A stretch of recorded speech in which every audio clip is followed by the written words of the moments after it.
थाने में एक औरत को पकड़कर लाया जाता है और उसे पूछा जाता है कि आखिर में तुम अपने परिवार वालों के साथ ऐसा क्यों कर रही हो। तो फिर जो औरत है वो बताती है कि दरअसल मुझे नए नए मर्दों का शौक है और जब तक मैं किसी मर्द की लेती नहीं हूँ मुझे चैन नहीं आता है। तो इस कहानी को पूरा जानने के लिए वीडियो को पूरा देखिए। आदाब, शस्त्र का नमस्कार, हाजिर में फिर एक बार आपके साथ। उम्मीद है हाईवे क्राइम तक की फैमिली अच्छी होगी, स्वस्थ होगी, मस्त होगी, अपना ख्याल रख रही होगी। इस घटना का जिक्र करूं दोस्तों, इससे पहले आपसे गुजारिश है कि अगर आप जो चैनल पर नए हैं तो चैनल को सब्सक्राइब कर लीजिए, वीडियो को लाइक कर दिया कीजिए। कोई भी राय हो, सुझाव हो तो कमेंट बॉक्स में करके अवश्य बताया कीजिए। वीडियो कैसी लगी, कैसी नहीं लगी, किस तरह की वीडियो आप देखना पसंद करते हैं, किस तरह की घटना सुनने के शौकीन है, कमेंट बॉक्स में करके जरूर बताया कीजिए। तो चलिए फिर कहानी की शुरुआत करते हैं। मध्य प्रदेश का एक थाना लगता है तिवारीपुरा। तिवारीपुरा में ही एक गांव है मानिकपुर। मानिकपुर में राकेश अपनी पत्नी और अपने बच्चे के साथ रहता है। बच्चा जो था राकेश का वो 8 साल का था। राकेश मजदूरी करता था, यानी कि वो मिस्त्री था और घर बनाने का काम करता था। राकेश बहुत ज्यादा मेहनत मजदूरी करके अपने घर की जीविका चलाता है। अब जानते हैं कि जो मिस्त्री का काम कितना ज्यादा मेहनत का होता है। ना वो धूप देखते हैं, ना छांव देखते हैं, ना बारिश देखते हैं, ना वो मौसम देखते हैं। दिन रात वो मेहनत करके, बहुत मुश्किल से मजदूरी से मेहनत करके वो 4 पैसा कमाते हैं। आपने भी मैं किसी मिस्त्री मजदूर को देखा होगा तो एक बार जरूर आपको दया आई होगी कि वो कितनी भी धूप हो, कैसा भी मौसम क्यों ना हो, वो उसी धूप में काम करते हैं। सिर्फ किस लिए? अपने परिवार के लिए और अपने पेट के लिए। कहते हैं जो पेट है इंसान को क्या नहीं करवाता। फिर भी जो राकेश है उसके माथे पर सिकन नहीं आती है। उसके ऊपर जिम्मेदारी थी, उसे अपने पत्नी को खुश रखना है, अपना घर चलाना है और अपने बेटे को पढ़ाना है। बच्चे का भी वो अच्छे स्कूल में एडमिशन कराते हैं। बच्चा मेहनत से पढ़ता है और सपना देखते हैं कि वो अपने बेटे को एक अच्छी नौकरी दिलाएंगे, यानी कि सरकारी नौकरी दिलाएंगे। और राकेश की पत्नी है, उसका नाम रंभा होता है और उसके बेटे का नाम प्रियांशु होता है। दोनों का हंसता खेलता परिवार रहता है। राकेश के माँ पिता बहुत पहले ही दुनिया से गुजर चुके थे। अब जो पत्नी थी वही घर बार संभाला करती थी। राकेश दरअसल वो हमेशा काम पर रहता और काम से आने के बाद राकेश का काम इतना मेहनत वाला होता कि जब वो रात को घर लौटता तो बहुत ज्यादा थक जाता और ऐसे में अपनी पत्नी की वो इच्छा पूरी नहीं कर पाता था, यानी कि उसको वो शारीरिक सुख नहीं दे पा रहा था। अब इधर जो उसकी पत्नी थी रंभा, वो कहीं शारीरिक सुख के लिए पागल हुई थी, व्याकुल थी। अब ऐसे में जब इसका पति उसको शारीरिक सुख नहीं दे पाता है तो जो उसकी पत्नी है बगल में ही एक लड़का रहता है और लड़का जो है वो राकेश की पत्नी को भाभी बोलता था। भाभी भाभी कहकर वो अक्सर उनके घर आया जाया करता। अब जो रंभा है वो उसको हर बार में अपने घर किसी न किसी बहाने अपने घर बुलाती, चाय नाश्ता कराती और उस लड़के से बहुत ढेर सारी बातें किया करती। लड़के का नाम राजू था, जो बगल का ही रहने वाला था। अब फिर देखते देखते राजू को रंभा अक्सर मूवी दिखाते दिखाते बहाने से उसको ब्लू फिल्म लगाकर दिखाने लगती। अब लड़का जो है शुरुआत में वो ये सब समझ नहीं पाता है और थोड़ा सा उसको खिसियाहट लगती है, लेकिन रंभा का तो कुछ और ही था। अब देखते देखते फिर जो रंभा है उसको ब्लू फिल्म दिखाती और फिर उसके प्राइवेट पार्ट को छूने की कोशिश करती। अब जाहिर सी बात है, अगर आप किसी लड़के के प्राइवेट पार्ट को छुएंगे तो उसके मन में एक अजीब सी हलचल पैदा होगी। अब राजू को भी एक अजीब सी हलचल, एक अजीब सी गुदगुदी पैदा होती है और ब्लू फिल्म देखने के बाद उसका भी मन करता है कि वो किसी के साथ ऐसा ही करे। अब फिर रंभा के साथ वो शारीरिक संबंध बनाने लगता है। अब फिर राजू अक्सर रंभा के घर जाता है और रंभा के शारीरिक संबंध बनाता है। ऐसा ही करते करते 2-3 महीने बीत जाते हैं। राकेश का एक दोस्त अक्सर घर पर आया जाया करता है, जिसका नाम विनीत होता है। विनीत की कदकाठी काफी ज्यादा अच्छी थी। अब रंभा विनीत को देखती है तो उसकी जो दमान है लपलपाने लगती है उसकी जवानी देखकर। अब वो मन ही मन में सोचती है कि कैसे से वो अपनी प्यास बुझाए। अब फिर वो विनीत को किसी न किसी बहाने अपने घर बुलाते और फिर जैसे वो राजू के साथ करती थी उसको ब्लू फिल्म दिखाती, ऐसे ही वो विनीत के साथ बैठकर ब्लू फिल्म देखती। अब फिर क्या था, तो उसको इतना सब कुछ खुलेआम वो परोस रही है तो एक आदमी भला पीछे कैसे हट सकता है। अब विनीत भी रंभा के साथ शारीरिक संबंध बनाता है और उसकी शारीरिक भूख मिटाता है। अब ऐसा ही करते करते रंभा क्या है, कभी राजू से अपनी शारीरिक भूख मिटाती कभी विनीत से अपनी शारीरिक भूख मिटाती। अब इसी तरह में रंभा की जिंदगी चल रही थी। वो राजू से अपनी हवस मिटाती, अपनी भूख मिटाती, कभी विनीत से हवस मिटाती।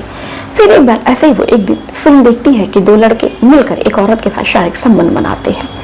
और फिर ये देखने के बाद रंभा भी बिल्कुल बेचैन और परेशान हो जाती है। वो भी सोचती है कि कैसे ये दोनों को वो तैयार करे और दोनों मिलकर उसके साथ शारीरिक संबंध बनाए। रंभा शारीरिक सुख के लिए पागल हो गई थी और वो बस यही सोचती कि कैसे किसके साथ वो शारीरिक संबंध बनाए। एक दिन विनीत रंभा के घर आता है और रंभा जो है उसको ब्लू फिल्म दिखाती है जिसमें दो लड़के एक औरत के साथ शारीरिक संबंध बनाते हैं। रंभा विनीत से कहती है कि क्या तुम्हारा मन नहीं करता है इतने मजे करे कि दो लड़के मेरे साथ मिलके तुम दो लड़के मेरे साथ शारीरिक संबंध बनाओ। विनीत कहता है कि हाँ भाभी, मन तो करता है, लेकिन अब कोई दूसरा कैसे तैयार होगा, और अगर किसी तीसरे को ये बात पता चलेगी तो हो सकता है तुम्हारे पति तक ये बात पहुंच जाए। हमारा जो पति है राकेश, वो मेरा बहुत अच्छा दोस्त है। मैं उसको धोखा नहीं देना चाहता और मैं नहीं चाहता कि उसको हमारे तुम्हारे रिश्ते के बारे में पता चले। रंभा शारीरिक सुख में इतनी ज्यादा अंधी हो चुकी थी कि उसको कुछ भी सूझता नहीं है। वो कहती है कि विनीत, ऐसा कुछ भी नहीं है। अगर हमारे तुम्हारे बारे में राकेश को नहीं पता चला तो भला तीसरे इंसान के बारे में क्या पता चलेगा। उसको तो अपने काम से मतलब हो। कोई ऐसा इंसान ढूंढो जिसे एक महिला के शारीरिक सुख की तलाश हो। अब विनीत कहता है कि ठीक है, मेरा एक जो दोस्त है वो अक्सर उसको इसी तरह के शारीरिक सुख की पड़ी रहती है। उसको भी एक ऐसी महिला की तलाश है जिससे वो शारीरिक संबंध बनाए। अगर तुम खुद तैयार हो उसके साथ शारीरिक संबंध बनाने के लिए तो चलो फिर हम तीनों मिलकर मजा लेंगे। अब विनीत जो है अपने दोस्त से बात करता है जिसका नाम मनोहर रहता है। मनोहर से कहता है कि एक औरत है, भाभी है, जिसके साथ मेरा ऐसा रिश्ता है और वो बहुत ज्यादा शारीरिक सुख की बहुत ज्यादा प्यासी है। मैं उसको इतना ज्यादा शारीरिक सुख देता हूँ, उसके साथ इतना घंटों शारीरिक संबंध बनाता हूँ, लेकिन उसकी जो भूख है वो मिटती ही नहीं है। अब वो भाभी चाहती है कि उसको दो लड़के मिलकर उसकी शारीरिक भूख मिटाए। अब फिर जो मनोहर है जब ये बात सुनता है कि जब कोई महिला उसको ऐसा ऑफर दे रही है तो भला कोई आदमी पीछे कैसे हट सकता है। अब मनोहर भी इस बात के लिए तैयार हो जाता है। अब दोनों मिलकर विनीत और मनोहर रंभा के घर जाते हैं। अब रंभा मनोहर को देखती है, एक नए आदमी को, तो समझ जाती है कि विनीत किसी और नए आदमी को ले आया है। अब रंभा तुरंत अपने बेटे को कुछ पैसा देकर कहती है कि बेटा तुम ये पैसा लेकर जाओ, कुछ खा पी लो और 3-4 घंटे तक बाहर खेलो, उसके बाद ही घर पर तुम आना। बेटा पैसे लेकर बाहर चला जाता है खेलने के लिए। इधर रंभा विनीत और मनोहर को अपने कमरे में लेकर जाती है, बेडरूम में कपड़ा उतारती है और कपड़ा उतारने के बाद दोनों को निर्वस्त्र करती है।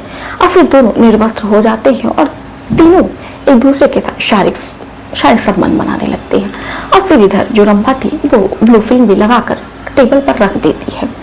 अब जैसे जैसे वीडियो में हो रहा था वैसे वैसे विनीत और मनोहर उसके साथ भी वैसा ही करते हैं और ऐसे ही जो सिलसिला है 3 लोगों का लगातार चलने लगता है।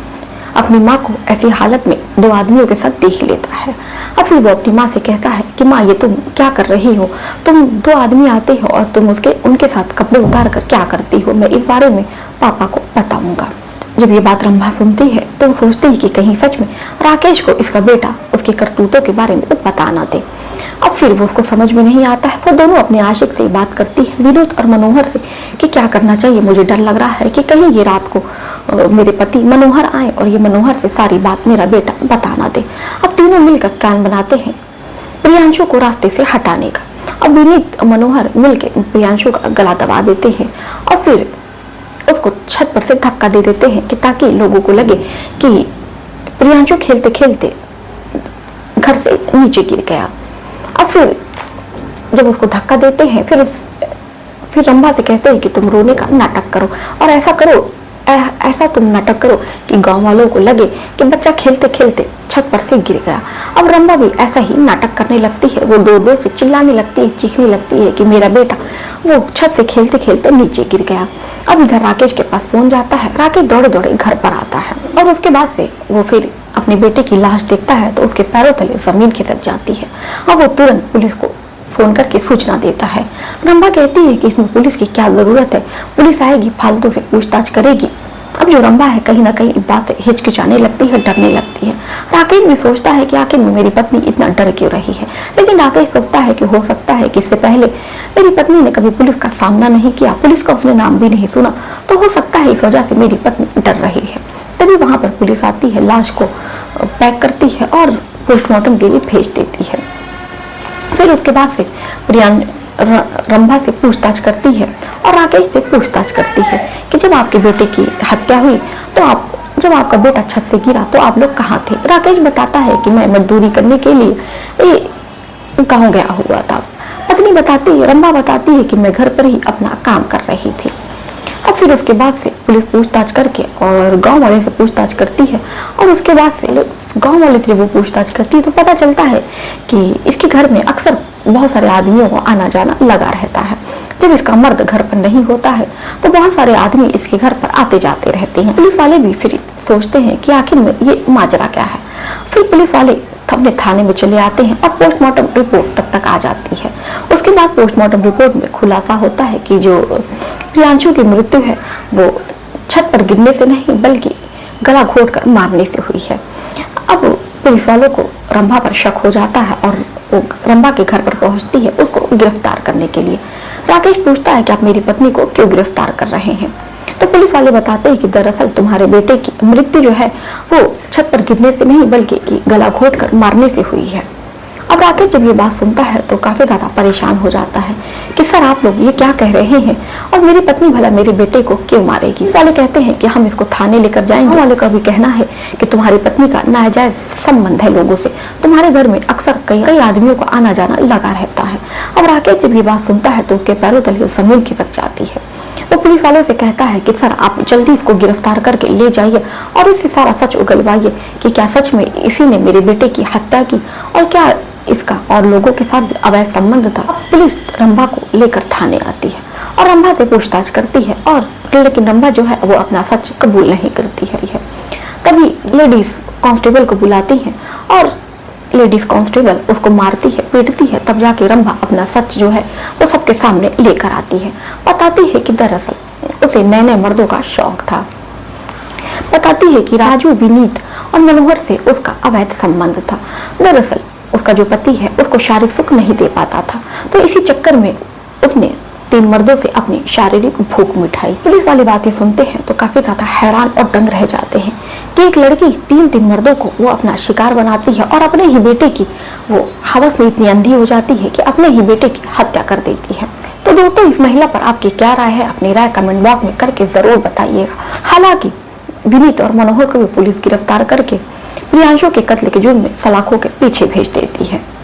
इधर जो राकेश है उसका हंसता खेलता परिवार उजड़ जाता है। समाज में ये जो अवैध संबंध का एक प्रचलन सा चल गया है इस पर आपकी क्या राय है? आपको क्या लगता है ये सही है या गलत है?